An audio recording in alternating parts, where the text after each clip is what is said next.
Naples is a city of contrasts, where ancient rhythms collide with modern chaos, where the streets pulse like a drum, and where music isn't just played, but woven into the soul of everyday life. I first came here 10 years ago, drawn by the thunderous beat of the tammorra, the giant tambourine at the heart of local tradition. But as I dug deeper into its music, I found myself pulled further into the city's history and heritage, completely entranced by the sound of Naples. I met with Luca Rossi, a musician, composer and author, to help me make sense of this beautiful place. The city, it has its own identity. Try to understand Naples. It's very complicated, everybody, give a try, to understand it. The city's walls hold clues to Napoli's fascinating and complex history, though the real magic of the place is held by the people who live here.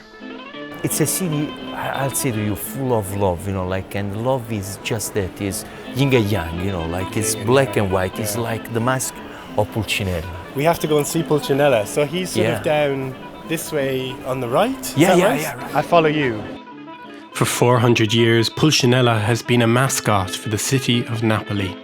His dualistic and complex personality can tell us a lot about the Neapolitan mindset. And it's black and white, and it's, life and death. It's good and evil, the stupid one and the super smart one, And is it sort of good luck to touch his nose or rub his nose? Yeah, it's celebration of paradox. That is good luck. Yeah, you can see, everybody's just touching his nose. Great, bit of good luck. And as we sort of walk through the streets, there's lots of street art. Are people allowed to paint on the walls, and is that sort of okay? I think here, it's everybody are allowed a little bit to do whatever their feelings bring out. And what happens if you try and stop people? Yeah, let's see, it's kind of anarchic city, this Anarchy, one, It's for real, they say Venice is the city of love. For me, Napoli is the city of love, if you see also, people, how they stare at you, how they look at you, they are happy, every time, just to celebrate life, For sure. And what better way to celebrate life than through music? It's no surprise why the region has developed such a unique musical voice. The music here, is very complex. It comes, from not just the local stuff, it comes from the meeting, of all the population that have been here, It's almost like Naples is a crossroads, right? It is, it's kind, of center of Mediterranean, if you think about it, So also all the influences that we had, that brought us, this music so deep, The Greeks, Romans, French and Spanish have all ruled Napoli at some point over the centuries, each leaving behind a layer to add to the cultural tapestry. And would you say that there's kind of a Neapolitan attitude or a way of life? Do the people have kind of, a particular type of characteristic? I would say yes, this is a very energetic land, we are near the volcano, Right. So the Vesuvius, it makes people, with that fire inside, and they are very energetic. Because, here we are on the Campi Flegrei, and down there is this magma every time that make itself, come alive, sometimes. It makes the life more movable. No, for sure. Yeah. No, absolutely. The city, and in fact the entire region, is watched over carefully by the domineering Mount Vesuvius. So here I am up at the top of Mount Vesuvius, the iconic volcano. As you look in, you can still see the toxic fumes and smoke coming up from the bottom of the crater, and of course it still could erupt at any time. Despite the volatile nature of Vesuvius, agriculture in the region has thrived due to the rich volcanic soil. And interestingly, even at the crater of Vesuvius, there are depictions of the Madonna, or Holy Mary. These are found throughout Campania, and I wonder why she is such an important part of the culture here. We have these 7 Madonnas, they say they are 7, but they are more, They say 6 were beautiful, and one was ugly. You remember this story? Yeah, I do. Yeah. You know, the ugly one was black. Yes, in Montevergine, right? In Montevergine, right. Yeah. And she said, you say that I am ugly and I go up on an hill. Yeah. Yeah. And so, you know, like she just, you know, like went up on this hill and she became the most beautiful of everybody, the other sisters. Because people go there 2 times in a year, you know, like for Santa Maria and for Candelora. Candelora, yeah. yeah. And they go to pray to Madonna di Montevergine. Mundagnone sama sajene qua da razia che sta ma ve. Esatto.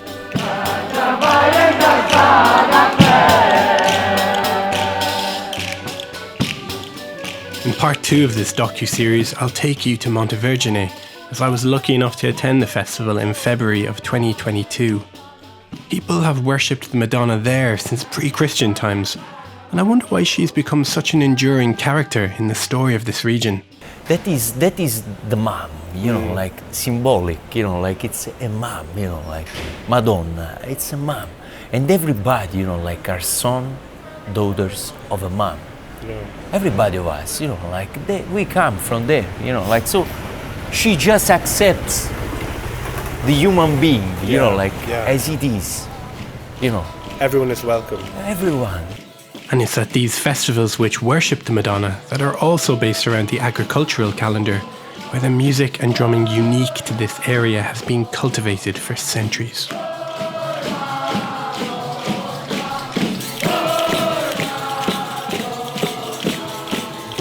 So like around the south of Italy, there's lots of different styles of tambourine playing, right? Yeah. So here in Campania, people are playing the tammorra, the big tambourine with big jingles.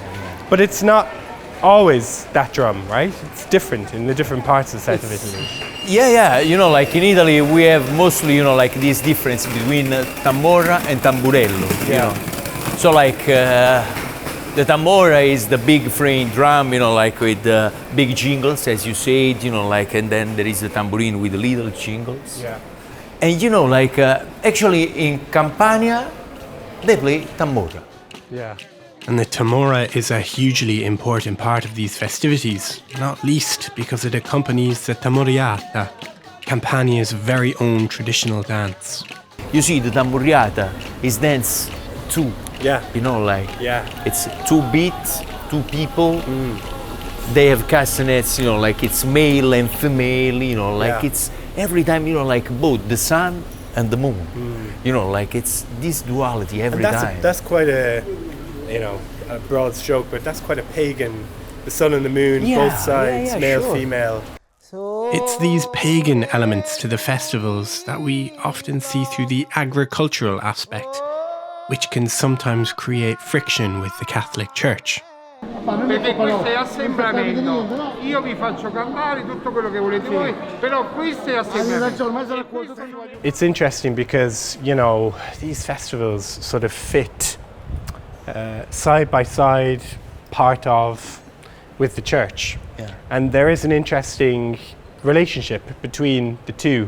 It seems to me day, week, month, year to year, like there's always going to be discussion between the two, right? Yeah, it's from long time, you know, like that is discussion. Maybe 500 years, maybe more. You know? Maybe more, yeah. It goes on, you know, like from a long time.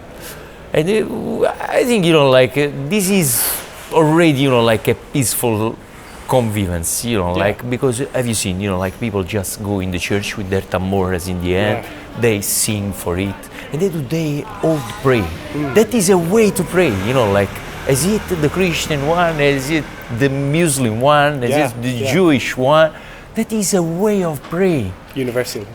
Transcendental, you know, like it's just man close his eyes, you know, like, and become more happy, you know, like to something else, you know, like it just, you know, like goes somewhere else, you know. It's like. A beautiful thing, but it will be interesting to see what happens as the years go on.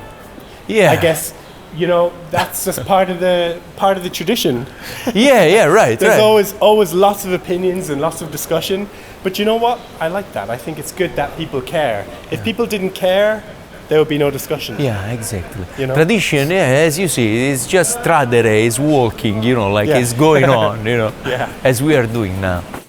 And that's really my aim for these films, to try and dip my toe into these incredibly rich and ancient traditions, to understand them a little bit better and share them with you all. But it's such a vibrant history in Napoli. There's so much unique stories, right?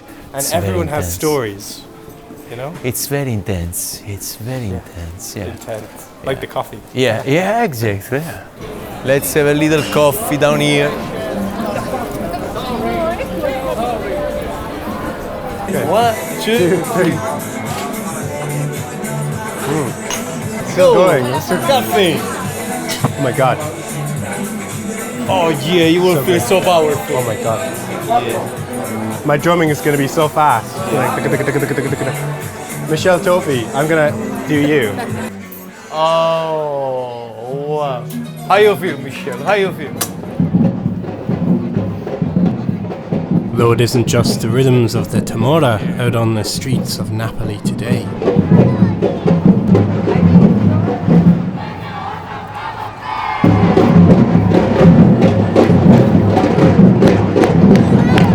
So Luca, you're inspired by all different types of music, right? Not just Southern Italian music. You're playing lots of different styles, right?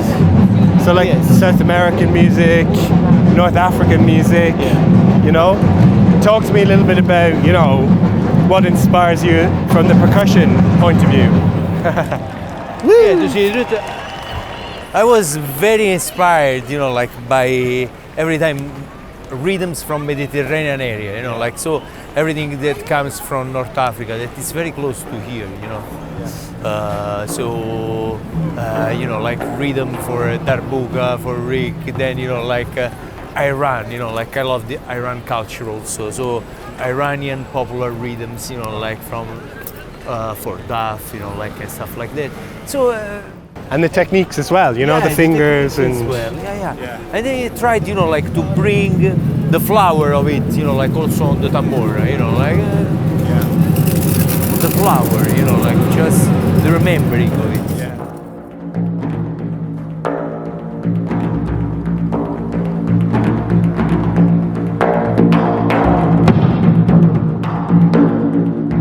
You know, the first time we met, Luca, years ago, I remember you dropped me off at Naples station. I was going back to, I think I might have been going straight to Roma, I can't remember. But I remember I had a little tamborello. Yeah. And there was like a guy playing the piano and you're like, "Hey, way!" You like join in and like everyone just came and started singing and like it was like a mini Pagani, like, you know, in Naples station. I remember like the power of the music just like really hit me in it. It was like, wow, this is such a, you know, sometimes when musicians play, people are kind of like, shut up. But when they heard the music and the rhythm, they were just so drawn. It was like powerful, you know? We'll do it again. We'll do it again. Let's celebrate it. We're gonna recreate history.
passeranno.